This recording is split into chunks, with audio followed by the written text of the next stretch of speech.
오늘 우리 추수감사주일에 우리에게 주신 하나님 말씀은 신약성경 야고보서 1장 16절부터 18절 말씀이 되겠습니다.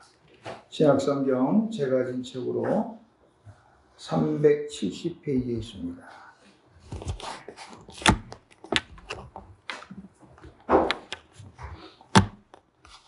야고보서 1장 16절부터 18절 말씀까지 찾은 줄 알고 오늘 우리에게 주신 하나님의 기록된 계시의 말씀을 봉독하겠습니다. 하나님의 말씀을 경청하시기 바랍니다. 내 사랑하는 형제들아, 속지 말라. 온갖 좋은 은사와 온전한 선물이 다 위로부터 빛들의 아버지께로부터 내려오나니 그는 변함도 없으시고 회전하는 그림자도 없으시니라. 그가 그 피조물 중에 우리로 한 첫 열매가 되게 하시려고 자기의 뜻을 따라 진리의 말씀으로 우리를 낳으셨느니라. 아멘. 네, 자리하시기 바랍니다. 다시 한번 우리 청소년부 감사합니다. 우리 박수 한번 할까요? 기도하겠습니다. 하나님 아버지 은혜를 감사합니다. 오늘 감사주일로 하나님께 또 예배하는 이 시간, 오늘 본문의 말씀을 통해서 다시 한번 우리 하나님의 은혜를 감사할 수 있도록 또 잊어버린 감사의 기억들을 되살릴 수 있는 복된 시간이 되게 하옵소서. 예수님의 이름으로 기도하옵나이다. 아멘. 우리 앞에 옆에 계신 분들 인사할까요? 감사합니다. 감사합니다. 감사합니다. 위키 백과사전에서는요, 이런 말을 하더라고요. 모든 주요 종교들은 신비주의의 형태를 가진다. 우리 기독교는 또 우리도 마찬가지겠지만 신비주의를 지향하는 것은 아니지만 그러나 신비하다, 신비의 요소가 없지 않다 하는 거죠. 신비가 뭔가 제가 사전을 찾아보니까 이렇게 말하더라고요. 일이나 현상 따위가 이성적으로나 상식적으로 설명할 수도 없고 이해할 수도 없을 만큼 신기하고 묘하다. 이게 신기더라고요. 그러니까 어떤 일이 벌어지면 이거를 이성적으로나 상식적으로 이해할 수도 없고 설명할 수도 없는 그 묘한 것. 그게 신비예요. 우리 신앙생활 하다 보면 성경 속에서도 신비한 것들이 많아요. 십자가가 신비한 겁니다. 이렇게 늘 우리가 보는 거지만 신비해요. 사도 바울은 고린도전서 1장에서 보니까 이렇게 말합니다. 십자가의 도가 어떤 사람에게는 미련하대. 그런데 또 어떤 사람에게는 하나님의 능력이래요. 무슨 말이에요? 똑같은 십자가가 어떤 사람에게는 미련하고 반면에 또 어떤 사람에게는 하나님의 능력이 된다. 신비하지 않아요? 십자가는 우리가 아는 것처럼 로마 이 제국의 잔인한 사형 도구입니다. 근데 이 사형 도구를 통해서 하나님이 사랑을 또 나타내셨어요. 하나님과 멀어졌던 우리 인생을 십자가라는 도구를 통해서, 그 사형 도구를 통해서 가까워지게 하셨단 말이에요. 깨어진 관계를 회복시켜 주셨단 말이에요. 우리 인생은 우리의 가진 어떤 죄와 허물을 스스로 해결할 방법이 없어요. 하나님께서 이 십자가를 통해서 그거를 완전하게 해결을 해 주셨단 말이에요. 신비하잖아요. 우리가 그냥 늘 십자가 예수님으로 인해서 우리가 죄사함 받고 늘 그냥 다 기억하고 늘 들어왔던 것이라 생각을 깊이 안 해서 그렇지, 좀 깊이 생각하면요 이것처럼 신비한 게 또 없어요. 십자가만 신비한 건 아니에요. 하나님의 사랑 신비하지 않아요? 세상의 어떤 종교도 그 신이 인간을, 자기 백성을 사랑해서 하나밖에 없는 독생자를 내어주어 십자가에 죽기까지 그렇게 사랑했다는 다른 종교에서 저는 뭐 찾아보지는 못해요. 뭐 다른 의견을 믿은 적도 없지만 하나님의 사랑의 이 신비, 교회, 뭐 건물로서 교회가 아니라 우리 교회를 말할 때 교회가 신비예요. 성경에서 교회를 뭐라고 말해요? 그리스도는 교회의 머리가 되시고 교회는 그분의 몸이고 우리는 몸의 각 지체들이라. 어느 종교에서 신이 머리고 그 종교 단체가 몸이라고 하는 종교가 어디 있어요? 신은 신이고 인간은 인간인데 어떻게 신 머리가 되고 우리는 몸이 되고 하나가 될 수 있냔 말이에요. 신기하잖아요. 조금만 깊이 들여다보면 정말 신비해요. 사도 바울이 육체의 고통 때문에 하나님께 여러 번 기도합니다. 하나님, 제발 이 육체의 가시, 이 사단의 가시를 제발 좀 없애주십시오. 여러 번 기도했더니 하나님께서 응답하신 것이 뭐예요? 내 은혜가 너에게 족하다. 내가 약할 때 그때가 곧 강함이라. 무슨 말이 그래요? 약한데 강해요? 이 참 신비한 일들이거든요. 오늘 추수감사주일로 보면서 제가 제목을 해서 감사의 신비라고 했는데 이 감사도 참 신비해요. 미리암 베이라는 분은요, 감사는 인간이 가질 수 있는 가장 신비한 감정 중에 하나다 그랬고요. 톰 로빈스라는 사람은요, 감사하는 마음은 모든 것을 신비롭게 만든다 그렇게 말을 했어요. 그러니까 인간이 가질 수 있는 가장 신비한 감정 중에 하나가 감사라는 거예요. 우리가 감사할 수 있다면 그 감사의 감정은 참으로 신비한 것이라 이런 말이죠. 특별히 하나님 사람들에게 감사는요 신비해요. 왜냐하면 우리 감사의 관계에서 이제 감사절 많이 지나면서 많이 들어봤죠. 감사와 관계에 대해서 인간을 세 종류로 구분한다고 그랬죠. 첫 번째는 감사할 일이 있을 때 감사하는 사람. 두 번째는 감사할 일이 있는데도 감사할 줄 모르는 사람. 마지막 세 번째는 감사할 일이 아님에도 불구하고 감사할 수 있는 사람. 그게 누구야? 우리 하나님의 사람. 그거 신비하잖아요. 도저히 감사할 수 없는데 어떻게 감사할 수 있냔 말이에요. 그런데 우리 감사하거든. 세상의 감사는요 대부분 그 조건이 맞아야 돼요. 돈이 많다든지 건강하다든지 집을 샀다든지 뭐 진급했다든지 좋은 직장에 취직했다든지 뭐 이렇게 감사해요. 근데 그런 조건이 사라지면 그 감사도 금방 불평이나 원망으로 바뀌는 거예요. 근데 하나님의 사람들은 그렇지 않아요. 그런 상황에서도 감사할 수 있다. 그게 신비하다. 성경은 우리에게 감사에 대해서 늘 감사할 것을 말씀합니다. 말씀 정도가 아니라 명령이에요. 명령. 항상 기뻐하라. 쉬지 말고 기도하라. 범사에 감사하라. 요거는 우리가 잘 기억하는데 그 다음 구절은 우리가 그까지만 기억하고 잘 기억 안 하죠. 이는 그리스도 예수 안에서 너희를 향하신 하나님의 뜻이니라. 그러니까 감사는 명령이자 하나님의 뜻이라는 거예요. 그러니까 하나님의 뜻대로 살기 원한다면 감사해야 돼요. 우리 다시 한번 인사할까요? 감사합니다. 감사합니다. 감사합니다. 하나님의 사람이란 어떤 사람들인가? 간단해요. 감사할 일에만 감사하기보다는 감사할 일이 없을 때 고통과 어려운 순간에도 감사할 수 있다면 그러면 감사. 여러 가지 시험과 고난 앞에서도 감사할 수 있는 거예요.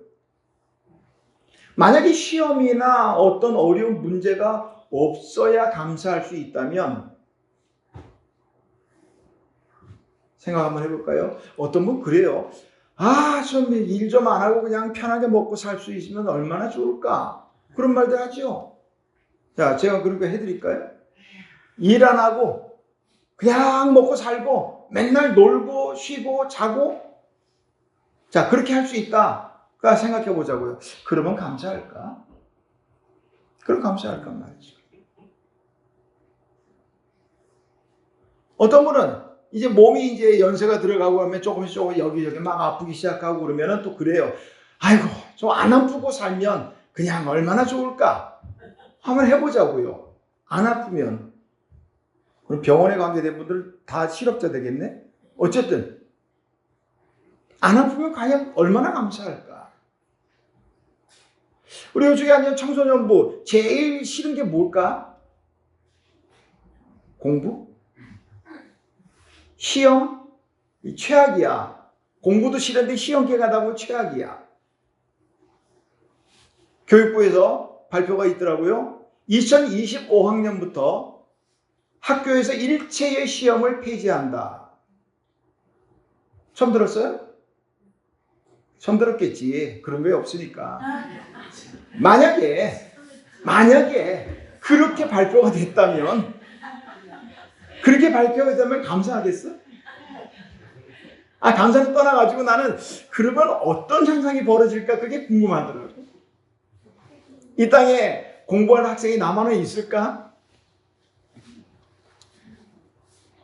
우리 어른들은 이제 인생을 좀 살아봤거든요. 지금까지 숱한 어려움과 고통들을 겪어봤거든요. 이런 어려움, 고난, 이게 사라지면 정말 감사할까?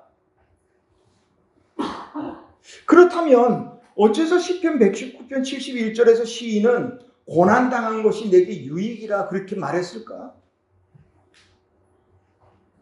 감사는 그래서 신비해요. 감사하지 않는 마음은요, 어떤 글에 보니까 사막과 같다 그러더라고요. 유엔 보고서에 의하면요, 전 세계적으로 점점 사막화가 되고 있대요. 지금은 지구의 4분의 1이, 육지의 4분의 1이 사막화가 됐다는데 점점점 더 넓어진다는 그 면적이. 그러니까 우리 프로그램 중에 하나는 사막에다 나무를 심는 그런 프로그램도 있더라고요. 부지런히 심어야겠는데 왜 점점 사막화가 될까? 전문가들은 그렇게 말해요. 이 땅에 여러 가지 자동차나 우리 편리한 도구들이 많이 생기면서 그것들이 만들어내는 배기가스라든지 이런 것들이 하늘에 올라가서 이 대기권의 층을 막는다는 거예요. 그래서 비가 내려와 땅에 있는 수증기 같은 것들이 올라가서 비로 내려와야 되는데 그 대기권을 두텁게 막아버리니까 비들이 안 내린다는 거예요. 잘. 그러다가 얇은 어떤 대기권이 얇아진 그 구멍으로 쏟아지면 완전히 폭우가 돼서 이번에 스페인처럼 4달 내려야 될 비가 하루에 내려버리고 수많은 사람이 생명을 잃고 이런 일이 생긴다는 거예요. 감사가 그러합니다. 우리가 하나님의 은혜를 늘 원하지만 이 감사라는 수증기가 올라가서 은혜의 비를 만들어내야 되는데 감사가 올라가지 않으면 은혜의 비가 내리지 못하는 거예요. 그런 그 마음은 바로 사막처럼 된다. 감사 많이 해야 돼요. 감사 많이 하는 사람, 감사 많이 하는 가정에 하나님의 은혜가 담비가 내릴 줄로 믿습니다. 하나님께서 어느 날 보물창고를 준비하고 여셨어요. 거기에는 평안, 형통, 기쁨, 자유 등등 해서 또 재물과 명예, 권력 등등 이 잔뜩 들어있어요. 그러면서 이거를 주시려고 하는데 천사 둘을 불러가지고 땅에 내려보내시면서 한 천사에게는 기도 제목 바구니를 들려줬고 한 천사에게는 감사의 바구니를 들려줬다는 거예요. 그래서 기도 제목 바구니에 들어오는 것들은 기도하는 대로 다 들어주시겠다. 반면에 감사의 제목으로 가져오는 사람들은 이 창고에 있는 거 다 주겠다는 거예요. 평안과 은혜와 기쁨과 사랑과 명예와 권세 다 주겠다. 내려가라. 그런데요, 기도 제목을 들고 간 이 천사의 바구니가 하루 만에 닫혔다는 거예요. 다행이네, 그래도 기도하니까. 그런데 감사 바구니 들고 있는 천사는요, 하루, 이틀, 사흘, 한참, 일주일 만에 채웠대요. 올라왔어요.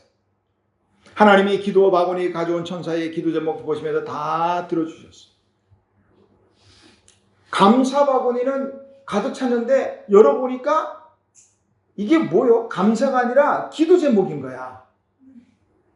사람들이 기도 제목 바구니에 늘 시간을 놓쳐가지고 감사 바구니에 다는 거예요. 하나님이 아이고야 다 틀렸다. 그리고 창고문을 닫으려니까 이 감사 바구니를 들고 있던 천사가 다 빨리 살펴봤대요. 했더니 한 장 딱 감사가 있더래. 하나님이 신기해하면서 그에게 이 창고의 보물들을 주셨다 하는 이야기. 감사가 마르면요, 은혜도 마른다는 사실. 위대한 봉사 스펄전 목사님은 이런 말을 했어요. 불행할 때 감사하면 불행이 끝나고, 형통할 때 감사하면 계속 형통해진다. 형통해지기 원하신다면 감사할 수 있기를 바랍니다. 감사하면요, 놀라운 일들이 일어나요. 성경에 나와 있어요. 마태복음 14장에 보면은 오병이어를 가지고 5,000명을 먹이신 사건이 나옵니다. 5,000명의 굶주린 사람들 앞에 가진 것은 물고기 2마리와 보리떡 5개. 이것뿐이었어요. 예수님께서 그것 들고 하늘을 우러러 마태복음에서는 축사하시고 이렇게 했는데, 공동번역이나 현대인의 성경 새 번역을 보면 전부 다 뭘로 번역했냐면 감사로 번역했어요. 예수님께서 오병이어를 들고 하늘을 우러러 감사하시고 떼어주셨다. 그랬더니 굶주린 5,000명이 다 먹고, 그리고 12광주리가 남았대요. 감사하니까 나타나는 결과라. 다니엘은 느부갓네살 왕의 그 신하들의 술수에 걸려가지고 사자굴에 던져지게 되죠.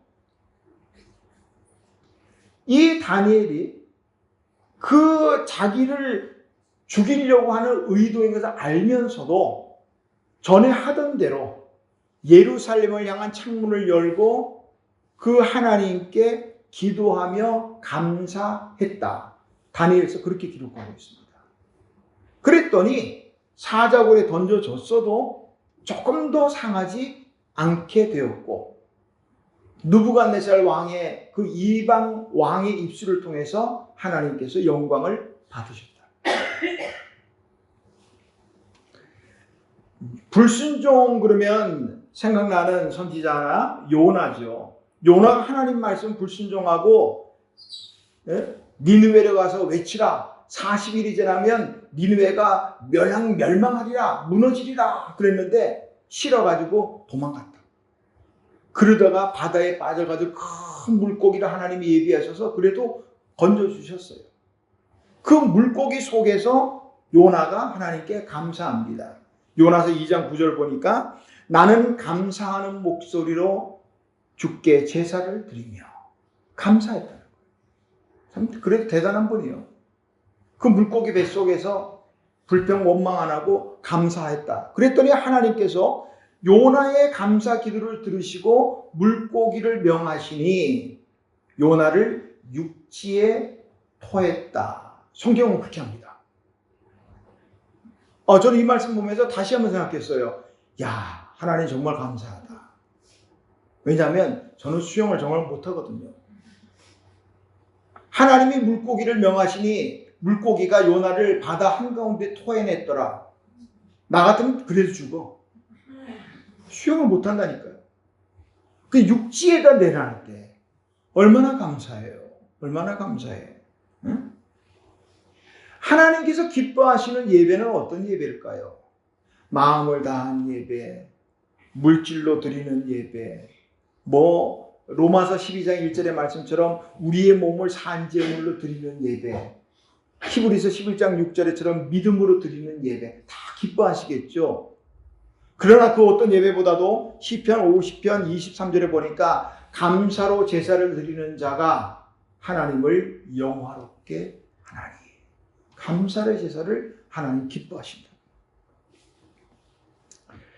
우리가 감사해야 된다면 누구에게 감사해야 될까? 뭐 다 아는 얘기지만 오늘 본문에 보니까 하나님께 감사해야 돼요. 왜? 이유가 너무 분명해요. 17절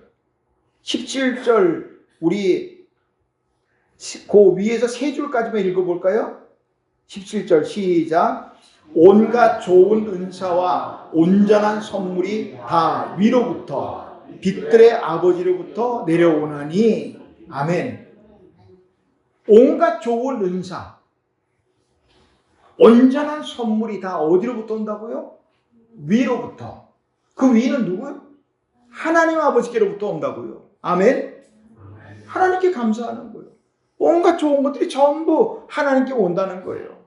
현대인의 성경은 이렇게 번역했습니다. 완전하고 좋은 모든 선물들은 빛을 창조하신 하나님 아버지에게서 옵니다. 여기서 우리가 주목해야 될 것은 위로부터, 하나님 아버지께로부터라는 말씀. 온갖 좋은 것, 완전하고 좋은 모든 선물은 다 하나님께로부터 온다는 것. 그리고 그 하나님께 우리가 감사하는 건 너무나 당연하죠. 온갖 좋은 것, 그런 것들을 주신 하나님께 감사하자고요. 근데 제가 이 말씀 준비하다 보니까 온갖 좋은 것, 너무 광범위하기도 하고 또 두루뭉실하기도 해요. 우리가 기도할 때요, 때로는 좀 구체적으로 해야 돼요. 하나님, 알고 지은 죄, 모르고 지은 죄 다 용서. 죄를 도매감으로 그냥 다 넘겨. 그렇게 기도할 때는요, 구체적으로 나의 잘못을 조목 알아야 돼요. 오늘 감사도 마찬가지. 온갖 좋은 거 주신 하나님께 감사합니다. 끝. 좀 구체적으로 해야 돼. 근데 구체적으로 하려면 어떻게 해야 되느냐? 우리 추수감사절을 Thanksgiving Day 그러죠? Thanks. 이 thanks라는 단어, 그 말은 think, 생각하다는 단어와 같은 어원을 가지다 그러죠? 그러니까 온갖 좋은 것을 주는 하나님, 온갖 좋은 것 어떤 것들이 있을까? 생각해야 돼. 그러면 감사할 것들이 많이 생긴단 말이죠. 이 말씀을 따르면 감사하는 사람은 생각을 많이 하는 거예요. 이거 생각하니까 이것도 감사하고 저것도 감사하고.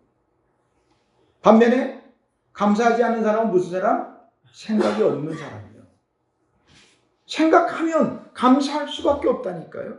근데 막상 생각해서 감사하려고 하니까 생각이 잘 안 나요. 제가 그래서 방법을 소개할게요. 생각을 하면서 하나님께 감사할 거리를 많이 만들기 원한다면 간단해요. 감사를 나누면 돼요. 서로 감사를 나누면 돼요. 그래서 모이면 감사할 거 좀 나누세요. 사람의 그 기억에는요, 크게 두 가지가 있는데, 하나는 명시적 기억이라는 게 있고요, 또 하나는 암묵적 기억이라는 게 있대요. 명시적 기억이라는 것은 의식적으로 우리가 기억할 수 있는 정보, 사건, 상황 이런 것들.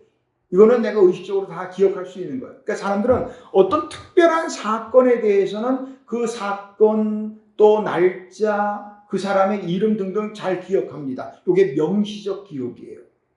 한번 물어볼까요? 1945년 8월 15일은 무슨 절?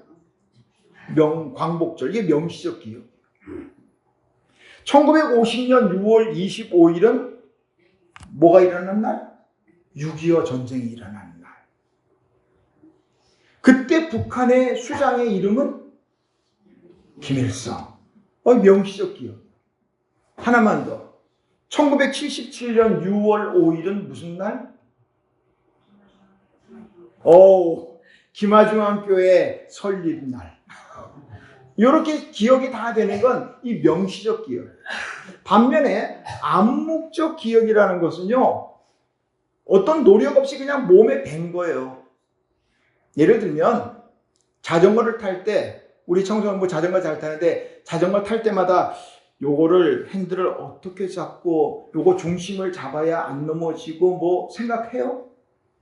그냥 타. 요게 몸에 밴 거예요. 운동화 끈이 풀어졌다. 그러면 운동화 끈을 몇 센치로 어떻게 해서 어떻게 묶고 생각 안 해도 돼요. 그냥 묶어져. 요게 암묵적 기억인데, 문제는 암묵적 기억은요, 생각하기 쉽지 않다는 거예요. 우리가 늘 하는 건데도 그거 어떻게 되느냐 그러면 이 잘 안 되는 거예요. 감사의 기억이 그래요. 감사할 게 많거든요. 그런데 기억이 안 나요. 그러니까 자꾸 감사를 나누면 나도 감사하게 그런 거예요. 어떤 사람이 감사를 해요. 아, 제가 이만저만해서 감사해요. 그러면 옆에 있는 사람이 나도. 자기도 그런 적이 있다는 거예요. 아, 나도. 그러면서 자기 감사했던 비슷하거나 똑같은 감사의 이야기를 하면 옆에 있는 사람이 듣다가 나도 그런데. 기억도 못하던 감사가 나누면 자꾸 감사가 기억이 난다는 거예요. 그러니까 나눠야 돼요. 옆 사람하고 나눠볼까요, 한번? 나는 뭐 때문에 감사해? 나는 뭐 때문에 감사해? 나는 이래서 감사해. 난 저래서 감사해. 오늘 아침에 눈을 뜰 수 있어 감사해. 어떤 사람 오늘 아침에 눈 못 뜨고 가신 분도 있잖아요. 모르지만 감사할 게 많아요. 아이들 부른 찬양 가운데 보니까 그런 가사가 있더라고요. 그래도 감사, 그래서 감사, 그리 아니었을지라도 감사. 감사하더라고요. 나누면 감사해요. 근데 감사하자 그러면 자꾸 대단히 큰 어떤 걸로 감사하려고 고민을 하게 돼요. 큰 걸로만 감사해야 제대로 감사하는 느낌 갖고 막 그러거든요. 아니요. 지극히 작은 것으로도 우리가 늘 감사할 수 있어요. 미안하지만 개인적인 감사를 하나 말씀드릴까요? 저는 지난 목요일 날이요, 손가락 한마디로 감사했습니다. 1.7cm의 감사라고 제가 줬는데 제 딸아이의 몸속에서 자라고 있는 아이가 1.7cm였어요. 그 작은 1.7cm의 사람에게서 제가 머리도 보고 손도 보고 발도 보고 힘차게 뛰는 심장도 봤다고요. 얼마나 감사한지. 근데 그러고 보니까 하나님 또 죄송해. 그렇게 1.7cm밖에 안 되는 게 지금 나와서 이렇게 한 100배나 컸잖아. 그런데 우리 이 부분에 별로 감사하지 않았어요. 100배나 컸다니까요. 감사하는 일이요. 그러니까 너무 큰 거 아니라 조그만 것도 감사해요. 주님 말씀합니다.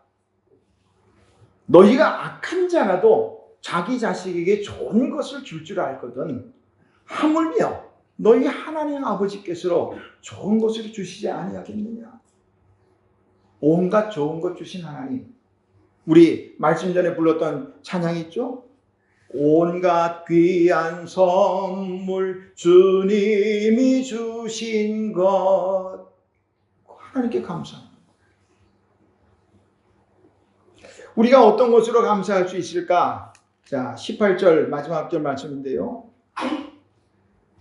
자, 18절 말씀 우리 같이 한번 읽어볼까요? 시작. 그가 그 피조물 중에 우리로 한 첫 열매가 되게 하시려고 자기의 뜻을 따라 진리의 말씀으로 우리를 낳으셨느니라. 아멘. 요 말씀을 새번역 성경으로 읽으니까 조금 더 이해하기 쉽더라고요. 그는 하나님이에요. 하나님은 뜻을 정하시고 진리의 말씀으로 우리를 낳으셨습니다. 우리를 피조물의 첫 열매로 삼으시기 위한 것입니다. 하나님께서 우리를 낳으셨다는 거예요. 우리 부르는 찬양도 있잖아요. 너는 내 아들이라 오늘날 내가 너를 낳았도다. 하나님 낳으셨단 말이에요. 왜? 모든 피조물 가운데 첫 열매로 받기 위해서. 우리가 비록 육신의 부모님을 통해서 이 땅에 태어났지만 우리 영의 아버지는 하나님이시고 그 아버지께서 이 땅에 우리를 보내셨어요. 왜? 왜 나오셨는가? 왜 보내셨는가? 이걸 말합니다. 첫 열매가 되게 하시려고. 첫 열매라. 첫 열매가 됐다는 건 무엇을 말하는 것일까? 첫 열매는요, 하나님의 소유가 됐다 하는 뜻이에요. 하나님의 소유가 됐다. 구약성경 출애굽기, 레위기 이쪽으로 쭉 보면요, 하나님은 첫 번째 것들은 다 하나님의 것이래요. 사람이든 짐승이든 곡식이든 뭐든지 첫 번째 것은 다 하나님의 것이래요.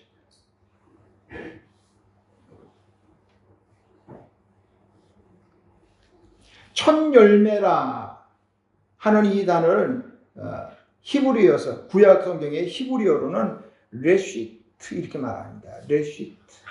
레시트라 하는 이 말은 몇 가지 뜻이 있는데 먼저는 시간적인 개념으로 가장 먼저라는 뜻이 있어요. 그러니까 하나님께 드릴 때는 가장 먼저 익은 곡식, 또 가장 먼저 만들어진 것, 가장 먼저 낳은 것, 장자 이런 것들을 하나님께 시간적인 개념이에요. 그래서 창세기 1장에 보니까 하나님이 태초에 천지를 창조하시니라 이 말씀 있죠. 태초라는 말이 베레시트 하는데 그거는 전치사 베가 붙어가지고 베레시트 이렇게 되는 거예요. 태초에. 시간적인 개념으로 사용됐고요. 또 레시트가 의미하는 건 뭐냐? 가장 좋은 것이라는 의미도 있고 또 가장 중요한 것이라 하는 뜻도 있고요. 또 최고 혹은 최상 이런 여러 가지 뜻을 갖고 있어요. 그러니까 하나님 앞에 첫 열매를 드린다는 것은 시간적으로도 그렇지만 최고의 것, 가장 중요한 것, 최상의 것을 하나님께 드린다 하는 것을 말씀합니다. 그럼 이제 답은 나왔어요. 하나님께서 우리에게 첫 열매를 원하시는데 여러분에게 우리에게 가장 중요한 건 뭡니까? 첫 열매를 드려야 되니까. 또 가장 귀한 것은 뭡니까? 최고의 것은 뭡니까? 그걸 하나님이 원하신다는 거예요.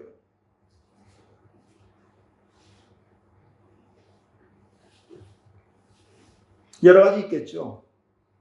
나의 가진 모든 재물도 될 수 있겠고 나의 시간이 될 수도 있겠고 다 할 수 있지만요. 다른 것 없이 먼저는 우리 자신이 첫 열매입니다. 하나님은 우리 자신을 원하십니다.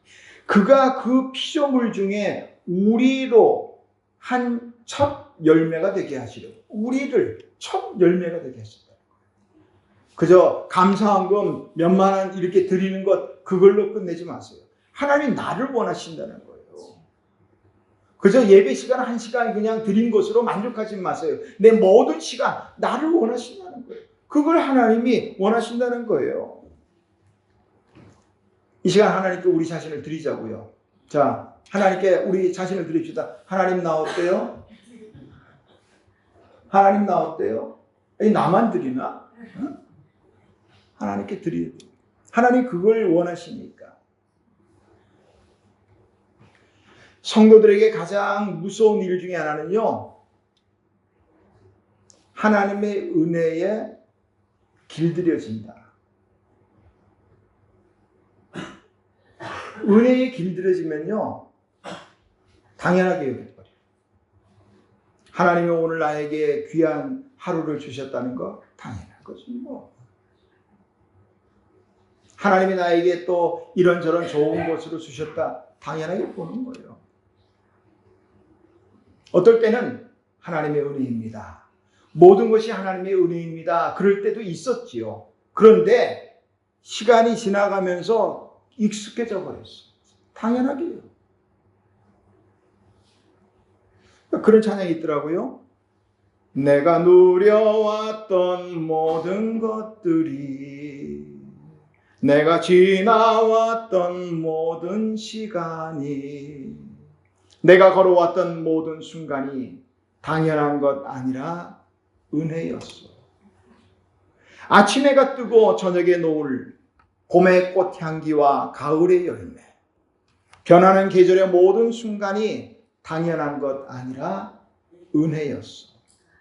그 다음부터 가사 한번 해볼까요? 모든 것이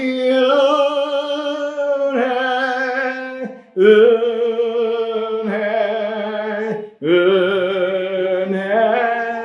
한없는 은혜 내 삶에 당연한 것 하나도 없었던 것을 모든 것이 은혜였소. 모든 것이 하나님의 은혜였다. 오랜 목회 생활을 마친 은퇴하신 목사님이요, 그분의 경험을 이렇게 한 가지 얘기했어요. 성도들이 언제 감사 헌금을 많이 할까? 감사 헌금 많이 하라고 말씀드린 건 아니에요. 성도들이 언제 감사 헌금을 많이 할까?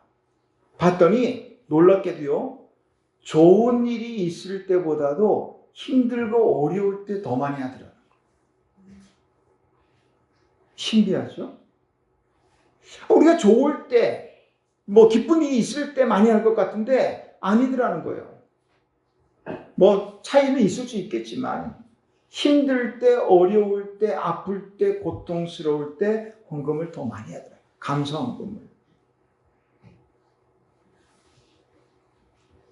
이것이 말하는 건 두 가지인데, 하나는 은혜에 길들여졌다는 거예요. 그러니까 감사할 때도 별로 감사하지 말아요. 당연하지 뭐. 하나님의 자녀된 나를 잘해 주시는 거야. 당연한 거 아닌가? 근데 그분의 말씀대로 하자면 하나님은 우리에게 고통을 많이 주셔야 되겠습니다. 그래야 감사합니까? 그러지 말자고요. 그러지 말자고요. 좋을 때, 은혜의 때 더 많이 감사하면 좋겠다. 오늘 이번 살아가면서 그래서 지나가면 또 다 바쁜 삶 속에 잊어버릴 테니까 오늘 하루만이라도 감사할 것들을 좀 생각하시고 서로 나눌 수 있는 분들하고 같이 좀 나누어서 하나님의 은혜였습니다. 그런 감사하는 하루가 되시기를 주님의 이름으로 축원합니다. 하나님 아버지 은혜를 감사합니다. 오늘 말씀처럼 온갖 좋은 것들이 다 위로부터 하나님께로부터 왔다고 오늘 말씀 속에서 보았습니다. 또 우리는 노래합니다. 이 모든 것들이 당연한 것 아니라 하나님의 은혜였습니다. 아버지 하나님, 지금까지도 하나님의 은혜로 살아왔고 또 앞으로도 하나님의 은혜로 살아갈 것입니다. 감사합니다. 하나님의 은혜를 잊지 않고 늘 감사하며 살아가게 하옵소서. 예수님의 이름으로 기도하옵나이다. 아멘.